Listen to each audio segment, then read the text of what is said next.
for having me. It's wonderful to be with you this evening. I really appreciate the opportunity to be joining you on this particularly special day because this is Chukor Du Chen, which is, I have to get my thing to look it up, is the special holiday, one of four special holidays in the Tibetan calendar, marking events in the life of the historical Buddha Shakyamuni.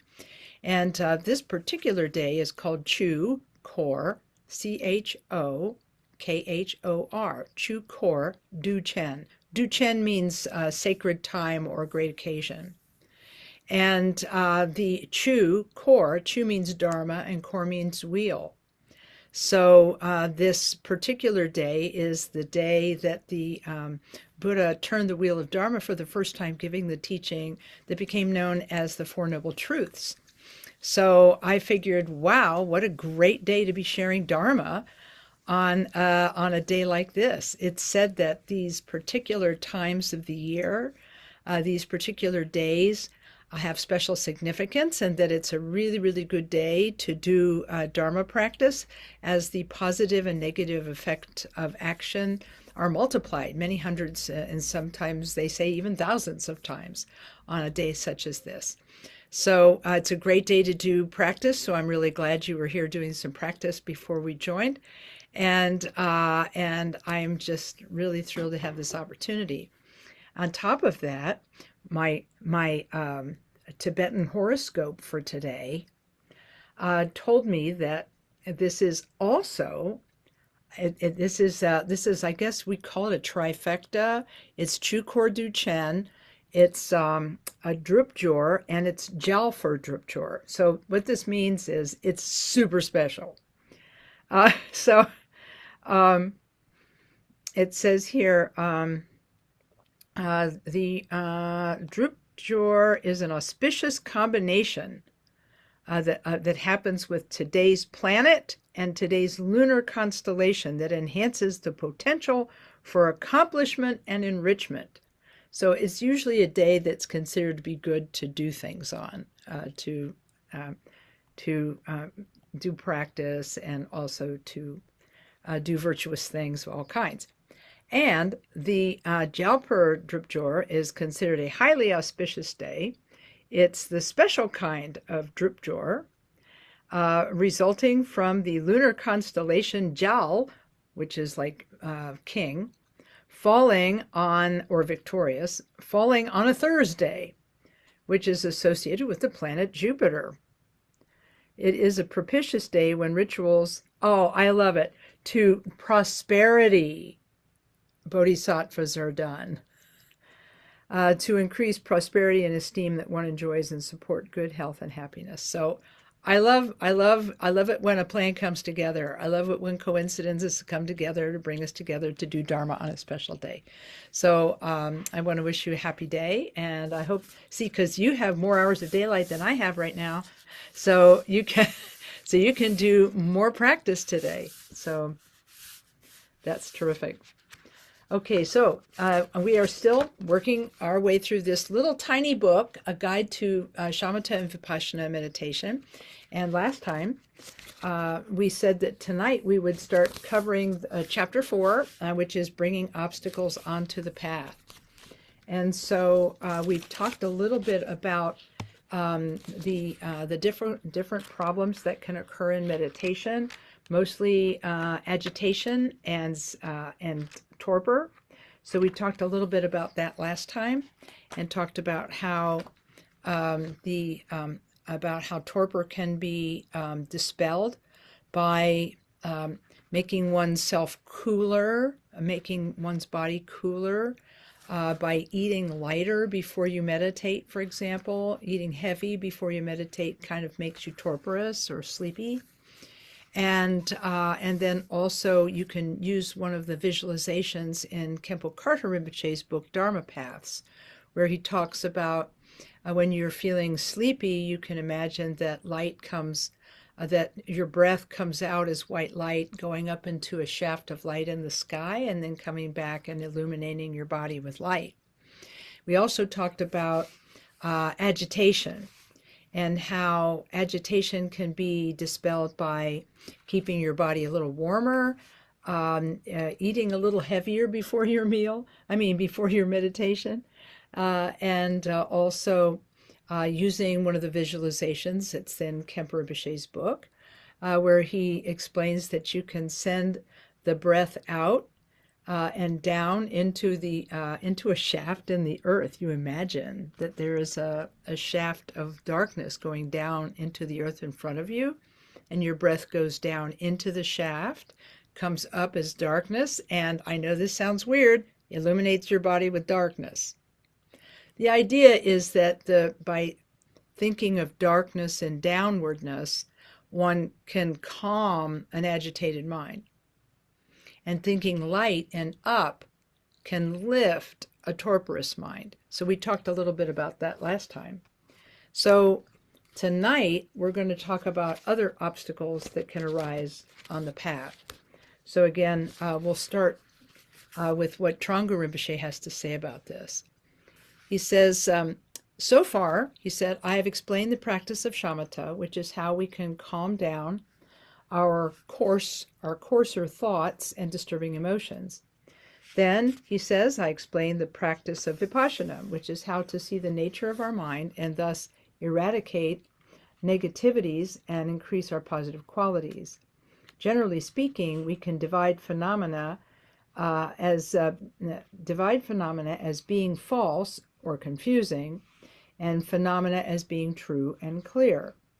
So the idea is it's either experienced correctly or experienced incorrectly. The disturbing emotion of ignorance is what guides us in samsara, and wisdom is what guides us in nirvana. When we realize the true nature of phenomena, we are at the end of our practice, which is without defects and includes all of our positive qualities. And so what this is hearkening back to is something that I'm not sure we've covered, and that is the meaning of the word Buddha. I'm going to type this into chat. The Tibetan word for Buddha is Sangye. And then the Tibetan word, hang on here, that's the word for Buddha.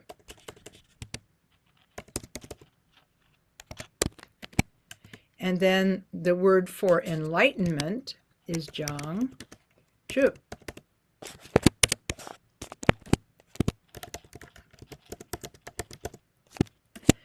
So both of these have the same meaning. Sang and Jang both indicate or mean, or signify, purification and clearing away. So purification is Sang and Jang. J and Chup, the second syllables in these words, both have the same meaning, which is ripening. So the Buddha is the Buddha because the Buddha completely purified all of his negativities and completely ripened all of his qualities. So that's the significance of the word Sangye and Jangchup. And you'll see, and you might recognize Sanjay from your refuge prayer. It's how the refuge prayer starts. Sangye Chudan Sochi Chunamla, Jangchup Bardu. See, and then Jangchup is the next line. Jangchup Bardu Daini Chapsuchi. So the idea is from now until enlightenment, or Jangchup, we take refuge in the Buddha, Sangye. So that's what we're making our aspirations about when we do the 4-line refuge prayer, to become enlightened, Jangchup, and become like the Buddha, Sangye. So in any case, the reason I wanted to bring this up is because, as I was mentioning previously, I was not completely signed on to the use of English language in this book, which is why I had to skip around in it a bit, because I wasn't understanding it fully. And here's another one of those situations where it says generally speaking, we can divide phenomena as being false or confusing and being true and clear. In other words, we either see something correctly, meaning as it really is, or we see something as being here's the way Khenpo Rinpoche used to talk about. When Khenpo Karthar Rinpoche would describe this situation, he would say there are two truths, relative truth and ultimate truth. Relative truth is the truth of how things appear. The ultimate truth is the truth of how things really are. And so this really corresponds to what Thrangu Rinpoche is talking about. Phenomena can be seen from the point of view of relative truth as having a specific appearance, but we don't see how it really is, which is the ultimate. I sometimes use science as another way of talking about relative and ultimate. From the relative point of view, in our view, this is a glass of water. But from the scientific point of view, it's made of atoms and molecules, and all of them are actually shedding electrons as we watch, and they're slowly coming apart. But for now, it's a beverage, so it has some practical uses in this. It may be confusing and be relative truth and not ultimate truth, but at least it can be refreshing to those of us still living in the relative world. Okay, so now he says, when in the middle of this large paragraph here, he says, when we realize the true nature of phenomena, we are at the end of our practice, which is without defects and includes all of our positive qualities. What he really is saying is we have accomplished Buddhahood. We have purified all of our negativities and ripened all of our qualities. We have become Sangye, like the Buddha. So he says, until we actually attain the end or fruition of our practice, we still have to deal with disturbing emotions, suffering, illness, and so on in our daily life, which is off the meditation cushion. So I'm sorry, it looks like I had a little freeze up. Did you get the audio? Okay, that's great. Yeah, I'm working with a new. I mean, we've got atmospheric problems out here right now, and so even though I have fiber internet, supposedly, but we have all the smoke from Ontario. It's just arrived this evening, and it's messing with the atmosphere quite a bit. Okay, so in any case, he says, until we have this fruition of Buddhahood, we still have to contend with mental afflictions. I remember Jamgon Khantrul III was giving a talk to a small group at KTD Monastery, and he said something to the effect of, "Oh, even Buddhas have thoughts. They just know what they really are." So they don't cling to their thoughts, and they understand that they're a phenomena and that they are not to be grasped. Anyway, and the other thing he said was, until the moment of Buddhahood, you still experience the arising of emotion or klesha, mental affliction. But through the practice, we learn more and better ways to cope with the things that are arising for us. So that's just something worth knowing. Now, he says we have to deal with all kinds of things that happen to us when we are not on our meditation cushion. He said the next discussion is a set of practices of Mahamudra meditation on how to deal with adversity in our regular life using the practice of meditation. This is called bringing adversity to the path. Then it says, these are mostly challenging situations that occur to us in life rather than on our meditation cushion, but the solutions are using what we have learned in our meditation thus far. So the first of these is bringing adversity onto the path, and then the next page is bringing disturbing emotions onto the path. I don't know if we'll get through all of them tonight. Bringing gods and demons onto the path, and bringing suffering onto the path. We probably won't finish all of those this evening, but at least we'll get through the first two, I think. He says there are 6 types of adversities or obstacles that keep us away from our Dharma path. The first is our thoughts. Thoughts can be virtuous or unvirtuous. They can be pleasant or unpleasant. In either case, if we follow thought in our practice, we will become more confused, which will lead to more problems. But we can apply a remedy to the thought, and it will lead to happiness. This remedy is called bringing thoughts to the path. So the idea is that there are going to be perceptions, sensations, experiences, feelings, emotions, thoughts. They're always going to be arising for us.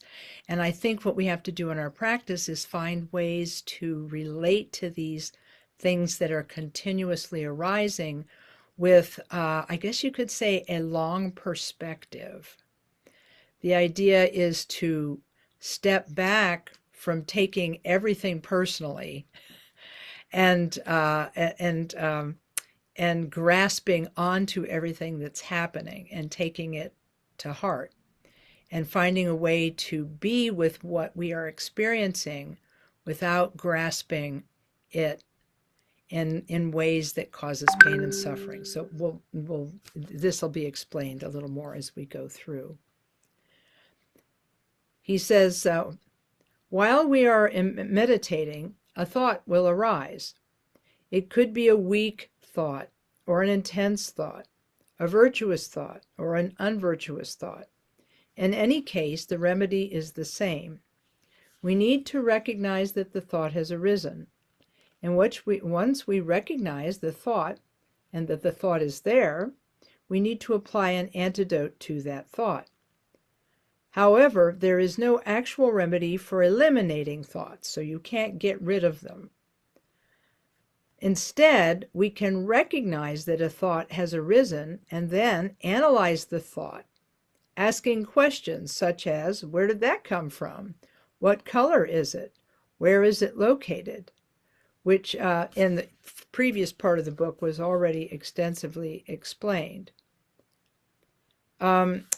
This is part of, for those of you who have studied the book The Great Path of Awakening by Jamgon Khantrul the Great, there's a section in this at the beginning of the book where he talks about this. And this is in, if you have this copy, you can make a note of the page and then go and look at it. There is a section that begins on page 10 where he describes the ultimate view of mind. And he says, he said, there are 4 slogans that refer to this. The first is to look at all phenomena as being dreamlike. And then the second slogan is examine the nature of unborn awareness. So each of these teach an exercise that we can do. The first one, look at all phenomena as being dreamlike, is where we actually take a moment and differentiate between 2 things. Because we have mental experience of outer objects. Okay, so that's what we're trying to do in that little exercise that he talks about here. Because Thrangu Rinpoche is telling us we can ask what color that thought is. I think I need to build a little structure underneath what he is saying in case you haven't heard this one before. So that's why I'm going to another book, because he had some explanation of this earlier, but it wasn't clear to me how he was putting it. So I have to use something that is clear to me, which is this book. So Thrangu Rinpoche seems to be saying that when we are not meditating and walking around in our everyday life, and a thought happens, that is a disturbing thought. It could be, he says, small or big, intense or light. We have to be able to question the thought and look at that thought. But usually we are stuck inside the thought. We're stuck inside that thought. I am having this thought. And I am experiencing this thought as a story. This is the story of my day. This is the story of what's happening now. I go into work and somebody says, blah, to me, whatever it is, blah, blah, blah, blah. And they're really mad. And I was having a great day until that person came into my field of vision and said, blah.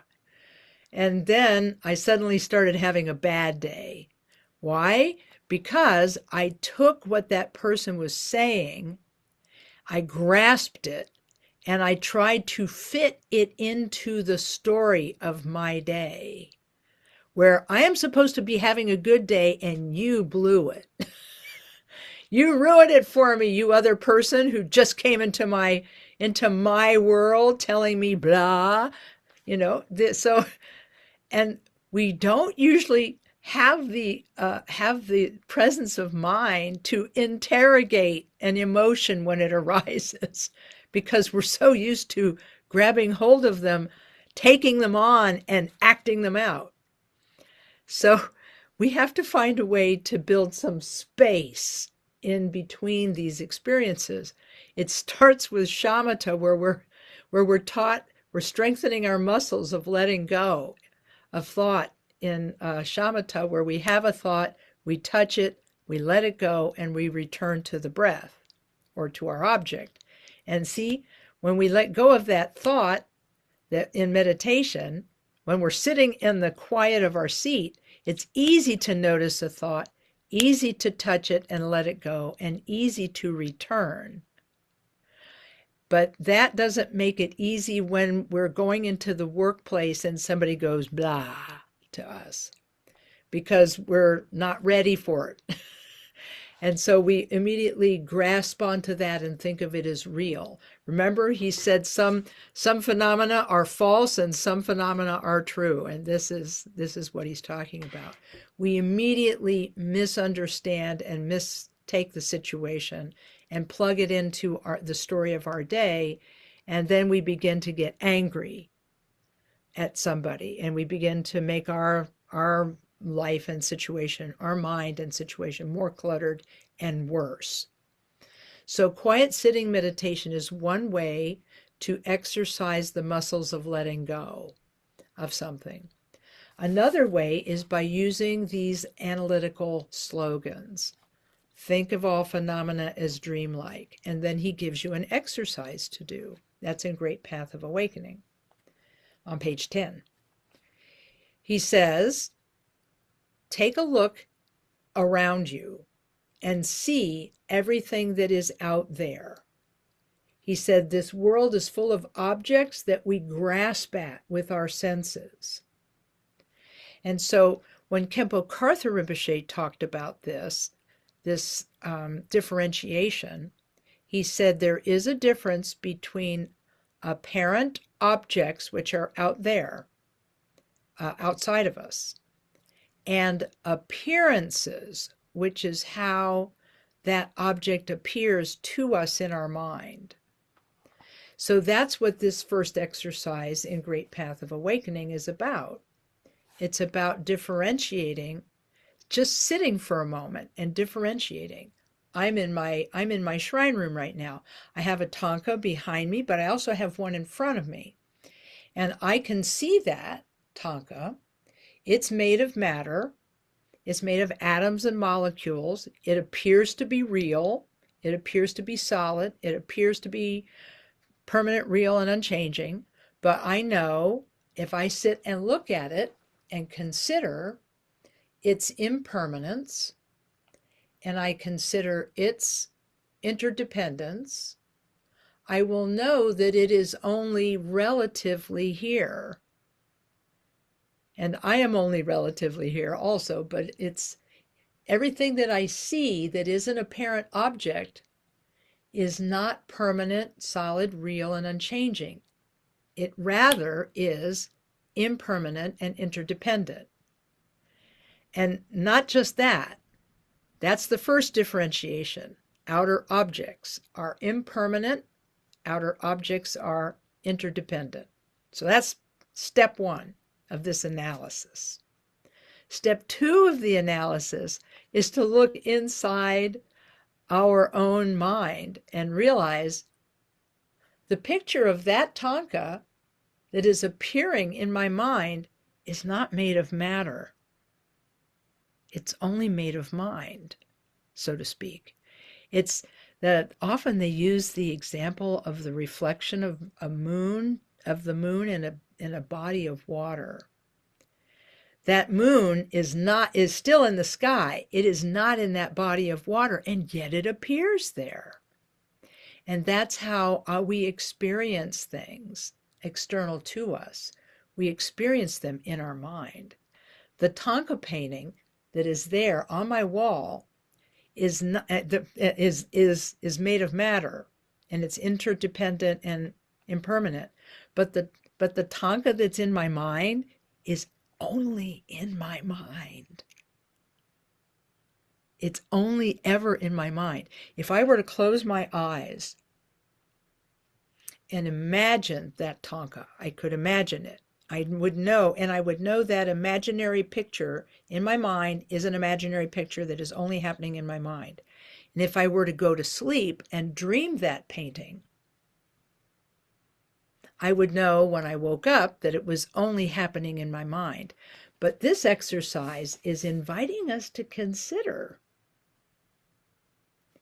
It's inviting us to consider that even right now, while we are awake, everything that we're seeing out there is actually in our mind and is an appearance. The word that Jamgon Khantrul uses here and that is used in Mahamudra texts is the word appearance. So the appearance, and in fact he even says it, he said Jamgon Khantrul says these appearances are simply our mind's manifestation of confusion. In the end, they are not actually existent in any way whatsoever, but are like the appearances in a dream. And he says, by thinking along these lines, train yourself to have some feeling for looking at the world in this way. So what he's saying is that we should take a minute or two while we're sitting in meditation and while we're taking a break from our shamatha before we go on to our next thing, we could take a moment just to look at everything that's surrounding us and realize that it's interdependent and impermanent. And not only that, the pictures of all of these things in our mind are only in our mind and nowhere else. Like I come down to it, it's like I don't own this watch. I only own my idea of this watch. That's all I have. That's all we ever have of anything. I mean, we might have our name engraved on the back of the watch and it's still not ours because all we have is that impression. And so when Thrangu Rinpoche on this page says you have to ask your thoughts, what color are you? That sounds confusing. But it's the second stage of this exercise that Jamgon Khantrul gives. He says, should you wonder, what is this mind that's experiencing these appearances? What is this mind? What is it like? Then he says, examine the nature of unborn awareness. And he says, when you look directly at the presence of your mind, you don't see a color. You don't see a shape. You don't see a form. He says, since mind has no origin, it has not come into existence in the first place. Because, I mean, if you were to look at your mind right now, it would look like a ball of yarn. You couldn't figure out where it began or ended. there's no way to see it. There's no way to see the beginning or the ending of your mind. Then he said, now it's not located anywhere inside or outside the body. This has to do with the fact that that the mind and body share a special relationship according to Tibetan tradition. The mind is not an entity living in the body. The mind and the body have a special relationship in which the mind and the body interpenetrate. And at the time of death, the mind and the body come apart. And the mind goes on, and the body remains. And so when we think about it like that, if we think in this particular way, the mind, you couldn't say, is located anywhere. Thrangu Rinpoche wrote another book, and there he said, I'll prove it to you. He said, touch your forehead. He said, now, your mind's there, right? Touch your foot. Okay, your mind's there, right? Where is it really located? He said, in Western scientific cultures, you think that the mind is in the brain. And in the East, we think the mind is in the heart. And we're both wrong. He said, because if you see a corpse, it has a brain and it has a heart, but it doesn't have a mind. And so that's what the purpose of this second exercise is for, is so that we can gain some experiential understanding of a mind that doesn't have a color, doesn't have a shape. The mind is not a material object. And to get a feeling for how that must be, he says, by examining and investigating mind, you should come to a precise and certain, well, good luck, but anyway, we can try, understanding of the nature of this awareness which has no origin, location, and cessation. So that's how Thrangu Rinpoche comes up with this advice to ask yourself a question about the thought that's just arisen. He said, this is again on page 52, second paragraph. He says,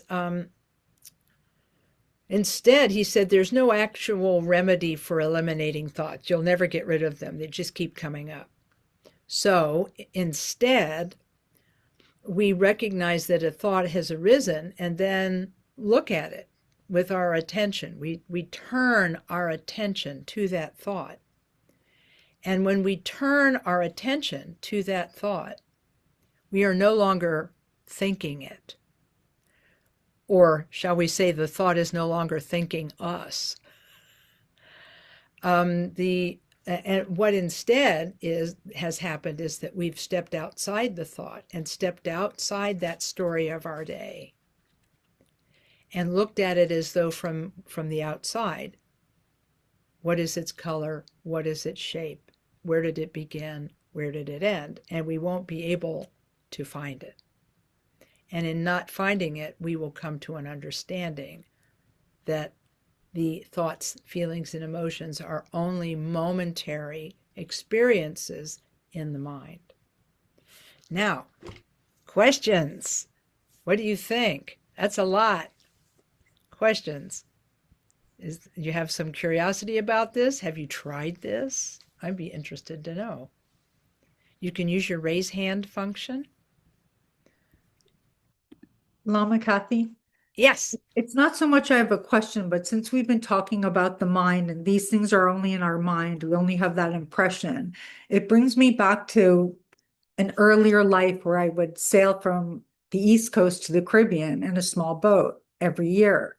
And I went through this exercise on the passage always, and I knew I was going to do this.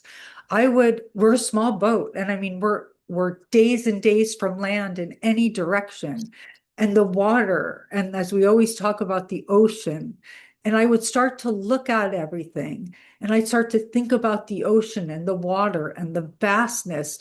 And as I went on, I would start to feel ill and nervous that I would have to bring myself back and just look at the boat. And I would do that exercise off and on. And that was way before I knew about meditation or anything.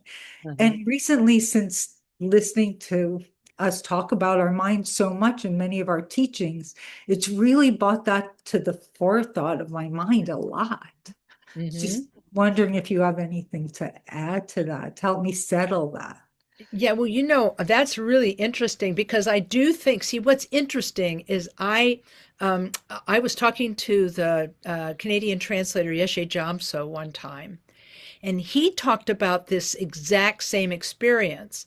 He said, if you wonder why Mahamudra and Dzogchen and these mind-based and the Great Middle Way and all of these mind-based understandings really took hold in Tibet. He said, all you have to do is look at the landscape in Tibet. He said, vast sky, vast mountains, vast meadows. He said, you could look out and see for miles. And he said, with that kind of sort of barrenness and empty openness, he said, you got to take your mind out for a spin, he said.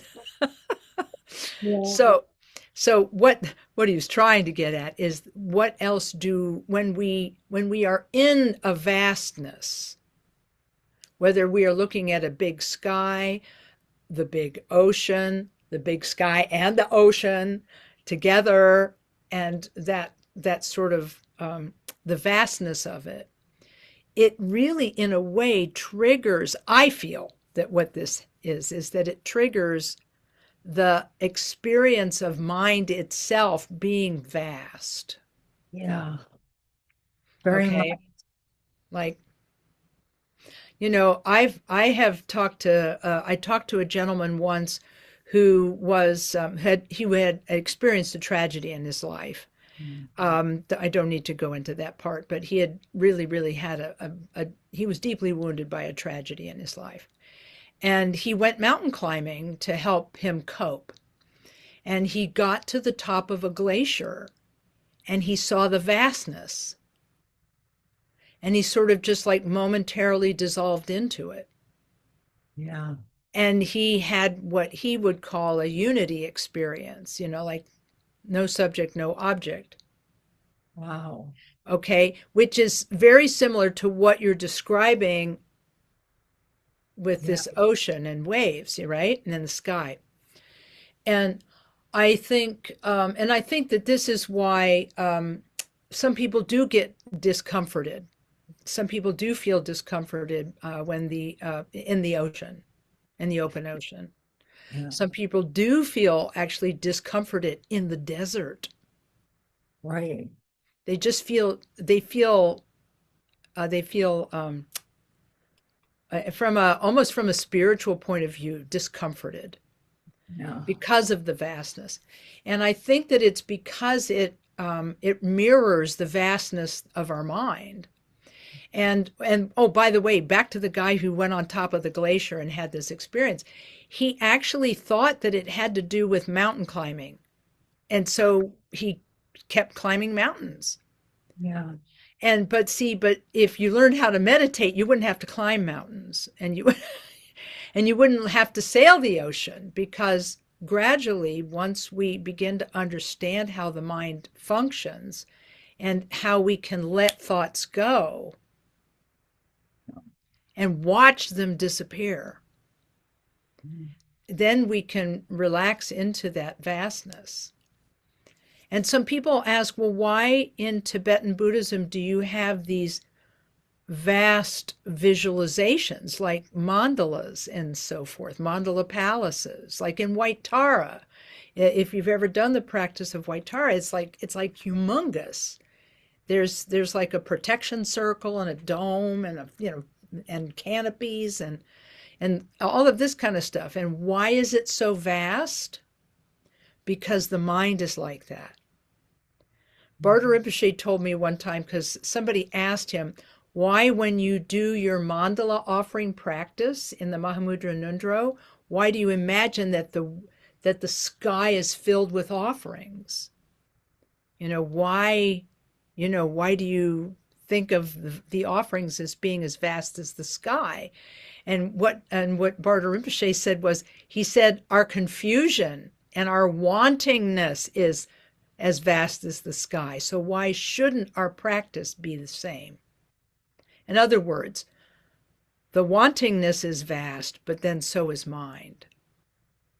And we can relate to and associate that, which is the healthier part of that. That makes a lot of sense. Thank you. Yeah, so yeah, but yeah, you don't have to be like my friend who kept climbing mountains hoping he would repeat the experience when really he could have just meditated. Saved himself some time. But still, it's like that. Khenpo Tsultrim Gyaltsen used to encourage people to meditate by the side of the ocean or by looking at a vast expanse, as a way of just allowing the mind to relax. Any other comments or questions? Lama Kathy, it's Charles. Hey, Charles. Greetings. Hi. Sorry, my video's not working. I'll get that fixed. Sorry, mine is. So one comment, you've been talking about vastness, which is marvelous. And it did also occur to me, that's the problem many times with people when they begin to meditate, because they're confronted with the vastness of mind, and that's beyond what they really want to deal with, and they stop. So that's always been my challenge, to try to convince them that, that's a good thing that if you've seen that, but they'll talk about difficulties that arise right away, the lack of concentration, all the impediments and fetters that start arising, and then say, well, this isn't any fun. So, your reaction, thank you. Good to see you. No, I really appreciate that. And I think that when I really think that sections in bringing obstacles to the path, I think that's an incredibly smart thing to do, even when you're teaching meditation, is to not let anything discourage you from meditating. And if you have a momentary experience that's a little destabilizing, then one of my friends who trained in something called trauma-sensitive mindfulness, he said, return to your body. Just become grounded in your body when you begin to float. You know what I'm saying? If you become a little bit frightened. And Mingyur Rinpoche agrees with this too. Return to your body, feel your body sitting on the cushion or the chair. Feel your body in space. Just return there and return to the breath. And hopefully that will give the person a little bit of anchoring, Yeah. So the idea is, yes. Many thanks. Right, because meditation, you can assure them, meditation is not like floating away. It's not about that. It's about being here and understanding our mind as it is. And that this is one flavor of experience. This vastness is one flavor of experience, but it's not the whole thing. We have to be in both places at the same time. I don't know if that's helpful. Well, wonderful. Thank you. Okay. Yeah. There's time for one more, and then we'll go on the next stage here. One more comment, one more question. Okay. So, yeah, you got one? Okay, go for it. I have a comment. I know you spoke of Mingyur Rinpoche, and he said people, even if they've been meditating for a while, if they have an experience of emptiness, some will have a big sense of relief, but others will be scared, like, well then who am I? Right. Well, see, and Khenpo Rinpoche once put it this way. He said, ego fixation doesn't want to give up power. I mean, ego fixation is how we've been forever in all of our previous lifetimes. So this new idea is a little scary. The fact that, but see, it's like, what's that song? It's the end of the world as we know it, and I feel fine. Yeah. Anyway, but the idea is that yes, because the reflex of ego fixation it is to not want to not want to disappear, not want to lose power. You see what I'm saying? So yeah, I thank you for sharing that. I appreciate it. Okay, back into the book here. I just needed to, sorry about the whole wandering off into the great path, but when he started talking about the color and shape, and I realized that maybe we hadn't talked about that lately, I figured I better just return you to it so that you can get a flavor as to why he's saying that. Then he says this again, we're still on 52. Third paragraph. Another way to deal with thoughts when they arise is, excuse me, hang on, not to try to stop or get rid of them or try to follow them. Because usually we'll take one of two approaches. One is we'll try to get rid of it, tell it to go away. Or the other is we'll just give in and follow it wherever it takes us. He says, in other words, we don't try to alter or analyze the thought in any way or analyze it. I've got quibbles about the editing in here. All we have to do is look directly at it in a relaxed way. When we look directly at the thought, the substance of the thought will disappear. But even before the thought has dissolved, we will see its nature, which is beyond our conceptual mind. In this way, even though the thought is still present, it has become part of our meditation, and that is how thoughts are brought onto the path. And then I'm going to come back to this in a second. And he says, as a beginner, when we attempt to look at intense thoughts, we may find this to be uncomfortable or unnatural. But if we continue to look directly at thoughts, it will eventually become quite natural and become an effective way to do our meditation, even in the midst of many thoughts. Once we are experienced with this method, it can become a habit for dealing with thoughts as they arise. There's a lot going on in these two paragraphs, so let's dig in a little bit. So he says, the first thing he says is when you have a thought, instead of trying to get rid of it or just giving into it, he said you should basically look at it. Now, some people will say, how do you look at a thought? I mean, how is that even possible?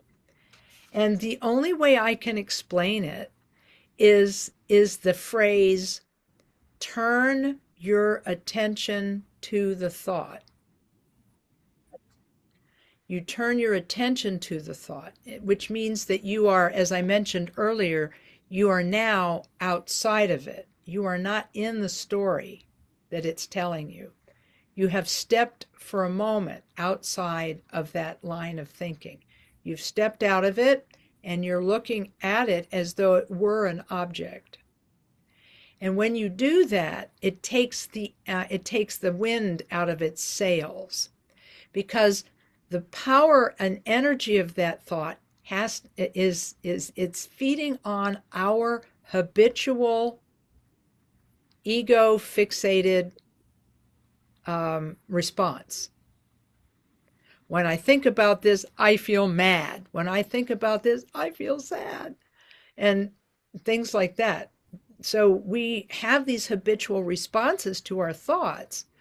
But if instead of jumping into the habitual response, we step outside of it for a moment and turn our attention to the thought, often it will disappear. The thought will poof, vanish. And Khenpo Karthar Rinpoche, when he was explaining this, he said, this will not happen with intense feelings. He said, you got to work up to them. He said, you have to start with something like mild irritation. Like, it bugs me that picture is crooked on the wall, you know? Like, he said, you have to start with mild irritation and start looking at a thought like that, looking at that sort of weak, not very powerful thought. And then he said, when you turn your attention to it, sometimes it will disappear because you're no longer feeding it with your habitual response. And that's pretty much what Thrangu Rinpoche is saying here. We don't have to analyze it. We don't have to ask it, what color are you and where did you come from? We don't have to ask it anything. We just merely turn our attention to it. And in that moment, when we've stepped outside of it, it begins to shimmer and disappear. And then he said, but even before the thought is dissolved, we will see its nature, which is beyond our conceptual mind. What this means is we'll see basically that there's nothing there.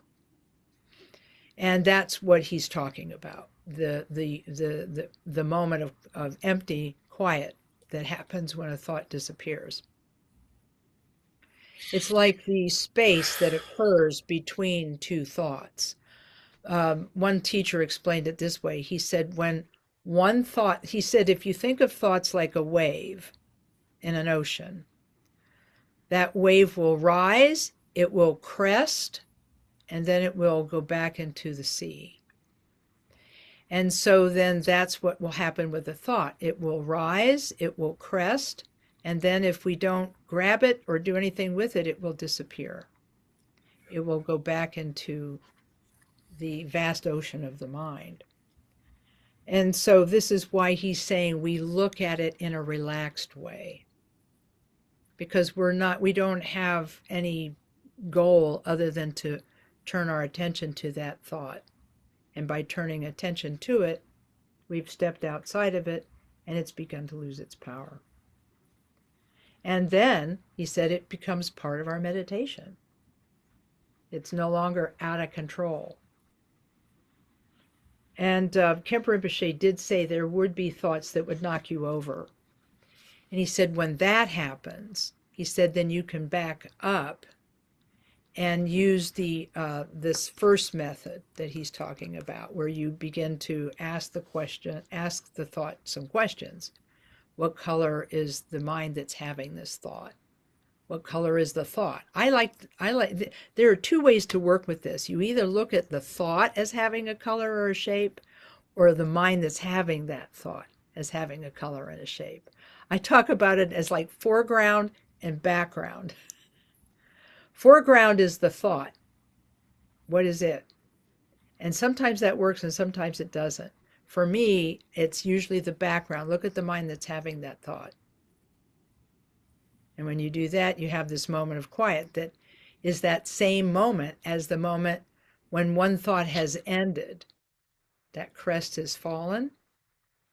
And then before the next one arises, there's this gap.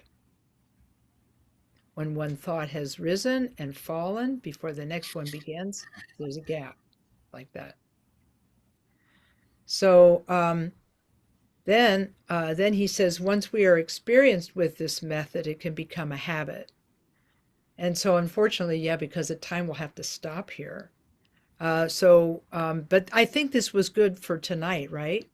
Because we start with thoughts. And by the way, also in Great Path, this is, you may or may not be familiar with the contemplative practice of called the four thoughts that turn the mind toward the Dharma, where you reflect on the preciousness of your life and the impermanence of it, the fact that karma is real, and the fact that samsara, this worldly existence, has many defects. So precious human birth, impermanence, karma, action, cause, and result, and the defects of samsara. Part of the reason that we train in these ways of thinking is that so when we get to our meditation, we are not bamboozled by a thought that looks really nice and shiny. Of like, oh, I'm an interesting thought. Like, can I follow this somewhere? You know? And the idea is that we're willing to let all of them go. And because when we're not willing to let all of them go, then they have some power over us and we don't make the progress we would like to make in our meditation. So anyhow, so next time we'll pick up on page 52, and let me get my pen, and then bringing disturbing emotions onto the path. So we have time for a couple of questions. Anybody have comments or questions?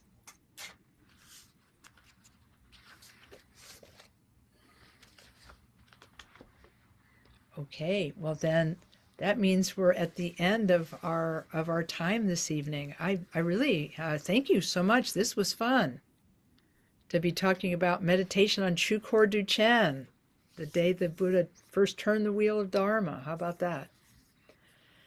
So I wish you all kinds of goodness in your life and practice. And we dedicate all of the goodness that we've generated today and all of our lives. And we dedicate all the goodness of this session to the freedom from suffering of all sentient beings. So I'll recite a short prayer. Through this merit, may all achieve the omniscience of Buddhahood. May it defeat our common enemy, wrongdoing. From the stormy waves of birth, old age, sickness, and death, from the ocean of samsara, may we free all beings. May we free all beings. May we free all beings. Thanks, everyone. Thank you, Lama Kathy. Yay. I really, really had a great time talking with you guys tonight. I hope you have a lovely evening. Om Mani Padme Hum. Mani Padme Hum. Ema Hum.